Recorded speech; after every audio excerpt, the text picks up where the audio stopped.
Thank you very much for coming out. I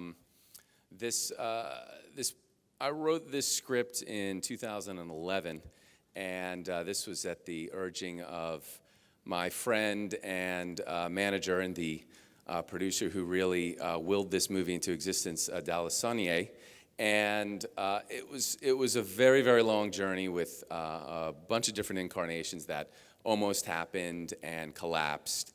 And it's really, really nice that BFI London got so behind the project, and that I'm here tonight, to watch it on this screen, which I'd been told by many, many people was the best place that the movie would ever play. So the audience needs to live up to that expectation as well. I don't want to say too much about the movie before you see it, and for those of you who survive, I look forward to talking to you afterwards. Thank you very, very much for coming out.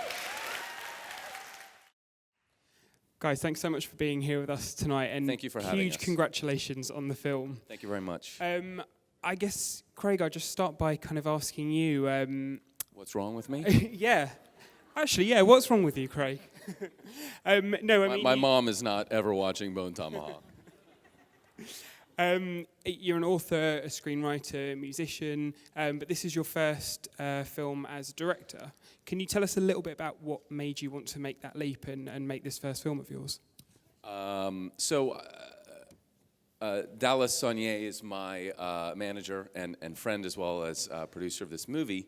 And I'd sold, I think by the end of 2011, I'd sold or optioned about 21, 22 different screenplays in Hollywood and seen none of them made. And prior to my career as a writer really taking off, I worked as a cinematographer, so I had that skill set, and I directed some theater. So I was pretty confident I could, step into this role. But I was planning on doing a micro-budget horror movie, and I had a conversation with Dallas and my agent Julian Twan, and they suggested the idea of me doing a Western, which is I can write a better Western than I can horror. I've just written more of them.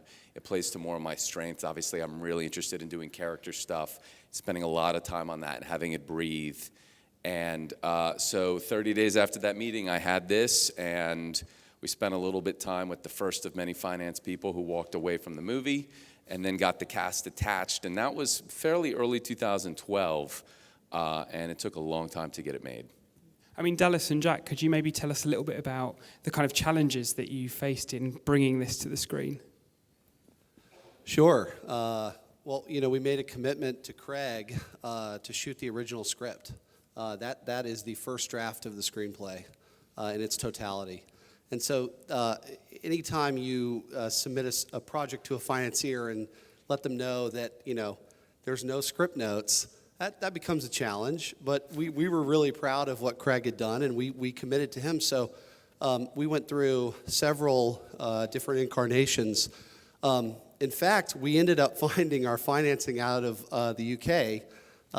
And you guys have this incredible company here called the Fizz facility, and they're in the crowd tonight. And they were instrumental. And we have a foreign sales agent, an agency called Celluloid Dreams, also in the crowd tonight.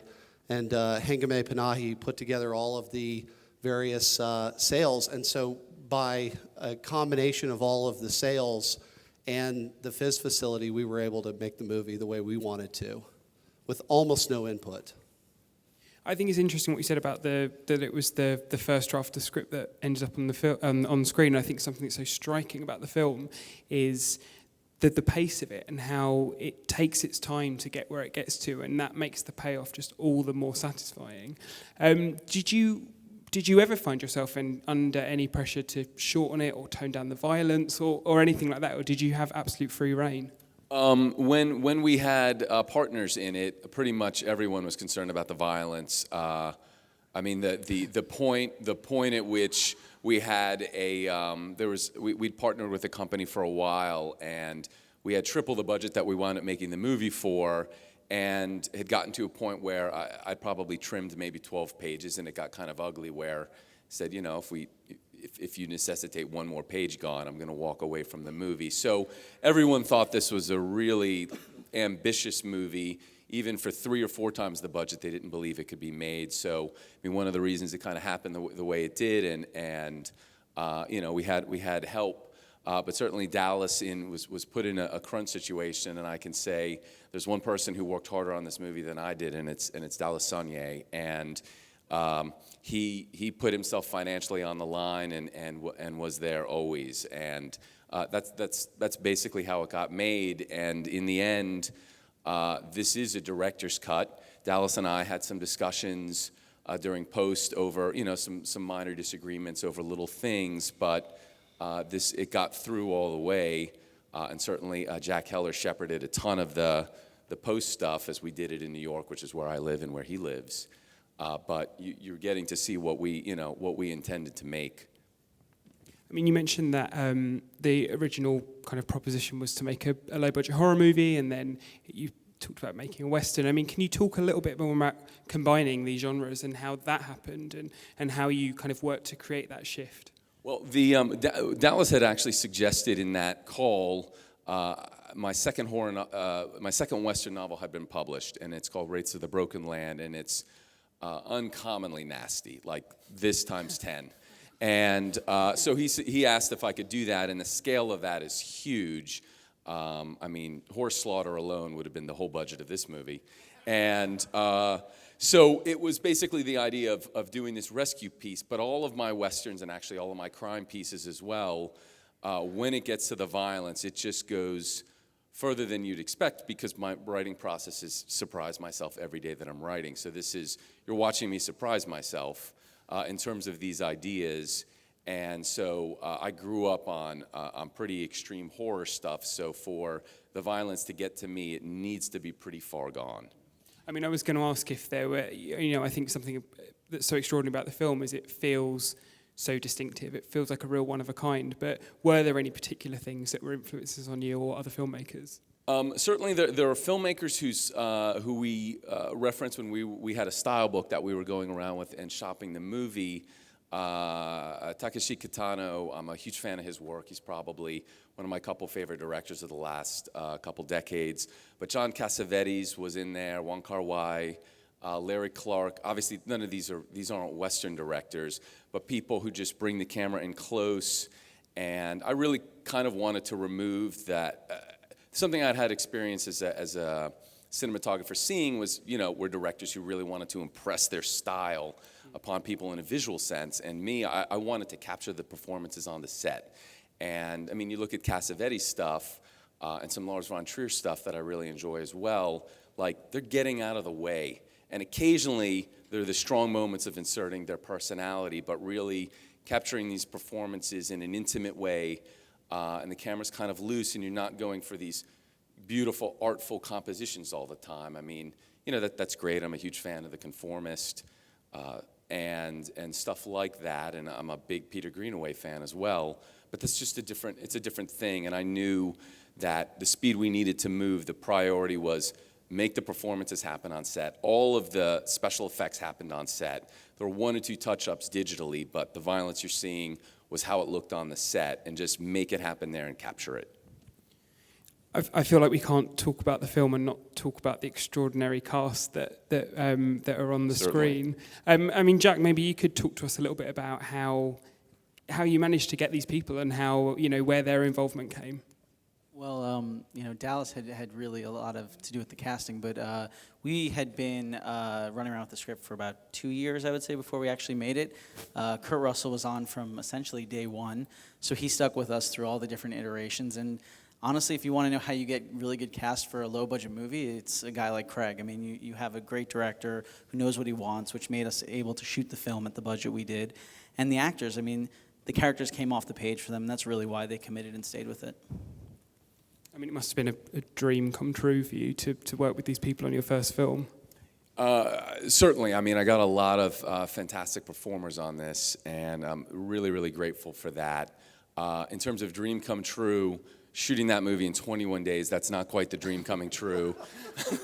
As you need to know that's good enough, and we'll tweak things. But I mean, basically, in this situation, the only way this movie happens and is any good is with a cast that good, because you need to come on and you're blocking the first, that you're blocking it. And we had some rehearsal prior to the shoot, which was very helpful, but you're blocking these scenes, you're blocking it a second time, and then maybe you just start shooting rehearsal and you're going.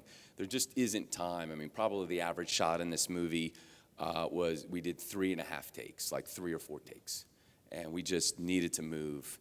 And a lot of the way you do that is having guys come in and give you silver that maybe you can turn into gold, or just give you gold straight away. Other than the time constraints, were there any other kind of difficulties or challenges you faced? And were there any particular scenes that were unexpectedly hard? So all of the scenes where you have stunts and firearms, because all of these guns are being fired, this isn't, again, it's not CG. I wanted to just see something on set. I mean, the people are getting shot with arrows. We're resorting to cutting-edge technology circa 1920, and people are sending arrows on trick lines because I wanted to see it happen on the set and believe it there. And so all these performers get the opportunity to work with that. So all of those scenes are pretty tricky. Certainly one scene stands out as particularly difficult for me and just the kind of person I am, and that's the scene at the Learned Goat with, it's probably 12, 13 speaking roles, and that was one of 3 scenes we had to do that day. And that's an uncommonly complicated scene. Kurt certainly helped with the blocking, and I got good suggestions, but there's no way, because I'm on the set hiding by the camera, I wasn't in Video Village. I just wanted to see the performers directly, and there's no way that I can actually watch all 12, 13, 14 performances at each spot. So there's a little bit of just trusting that the people who aren't the focus are landing, because I'm not sitting in Video Village and watching each of these takes 14 times after. We just never would have done it. So that day was fairly chaotic. That was the one where I felt like everyone was doing stuff and I would just run to different people between each take and give them adjustments, and it's directing with a slingshot.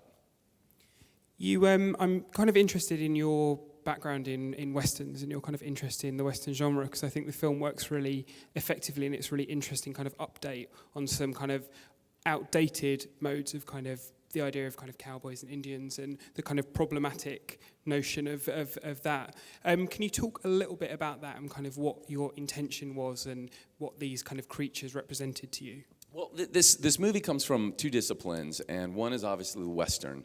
And though most people are talking about this in terms of being Western and horror, there's another type of literature actually created by H. Rider Haggard, which is a lost race tale. And I'm a big fan of his writing and a lot of the books in this style. And this was something where I wanted to make up. This is a lost race tale, and it's a Western. And those genres originated around the same time. I think King Solomon's Mine was 1887, and the Virginian, which is considered the first Western, was around then. So those were the 2 disciplines, and I was interested in creating my own mythology and kind of villain distinct to this movie for it, and really just a fan of that type of tale. I wanted to show something that people hadn't seen before. And finally, I just want to wrap things up by asking you if you plan on making more films. Are you going to carry on directing? Yeah, the goal is 1 a year until people stop me, and and then find time in between these things, or perhaps concurrently with these things, to continue writing books. Which this is a very rewarding experience, and I think that film medium is the most vivid. But in terms of like my books land exactly the way I want to, and kind of like this, they're published first drafts, or not first drafts, but the drafts rather that I send around to publishers.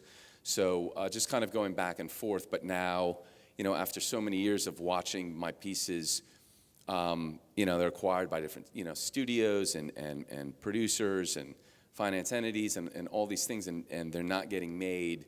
My hope is that the door is open for me to just push them through relentlessly and give you more movies than you possibly want to watch. Well, we definitely hope that is the case. Thank you all so much for being here with us tonight. I hope that you all enjoyed the film. Thank you for having me.